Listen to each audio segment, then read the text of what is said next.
ये प्राकृतिक निर्मित वस्तुएं हैं जो प्रकृति के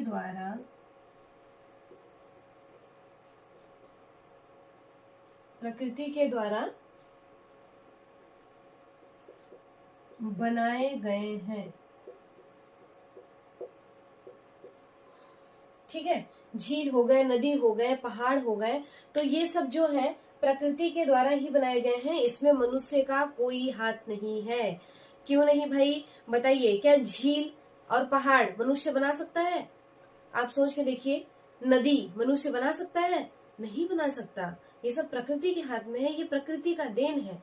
जो नदी, पहाड़, झील, झरने जो इत्यादि है, ये सब प्रकृति के द्वारा ही बनाए जाते हैं। यानी ये भी प्राकृतिक निर्मित वस्तुओं के अंतर्गत आते हैं। ये भी क्या है, एक प्राकृतिक संसाधन है। ठीक है, समझे आप? तो इस तरीके से ये प्राकृतिक निर्मित वस्तुएं आपका हो गया समाप्त, और ये है इम्पोर्टेंट। ठीक है, प्लस पॉइंट पहले ही बता दे रही हूँ, बाद में बताना ना पड़े कि कौन इम्पोर्टेंट है कौन सा नहीं है।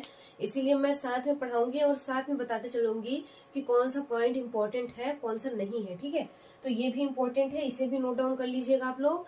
और प्राकृतिक निर्मित वस्तुएं अब आप लोग रिविजन कर लीजिए। ठीक है, पढ़ लीजिए, याद कर लीजिए, पढ़ लीजिए और याद कर लीजिए। प्राकृतिक निर्मित वस्तुएं हम खत्म कर दिए। ठीक है, याद कर लो।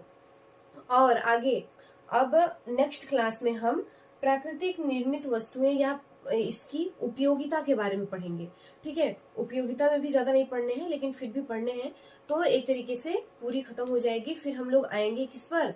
मानव निर्मित वस्तुओं पर आएंगे। ठीक है, मानव, मैन मेड जो मानव निर्मित वस्तुएं हैं उसके अंतर्गत आएंगे।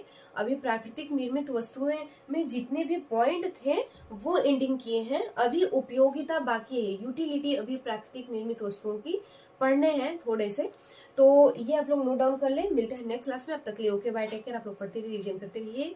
ओके बाय, स्वस्थ रहिए, खुश रहिए, मस्त रहिए। स्वस्थ रहेंगे तो पढ़ाई अच्छी होगी, अगर स्वस्थ नहीं रहेंगे तो आप कितना भी पढ़ लीजिए, आपको पढ़ाई मन नहीं लगेगा। सो सबसे पहले आप अपने स्वास्थ्य पर ध्यान दीजिए और स्वास्थ्य पर ध्यान देकर फिर आप अपना पढ़ाई करिए। सो ठीक है, आज की क्लास सिर्फ इतना तक। मिलते हैं नेक्स्ट क्लास में, अब तक लिए ओके बाय, टेक केयर। आप लोग पढ़ते रहिए, ओके बाय।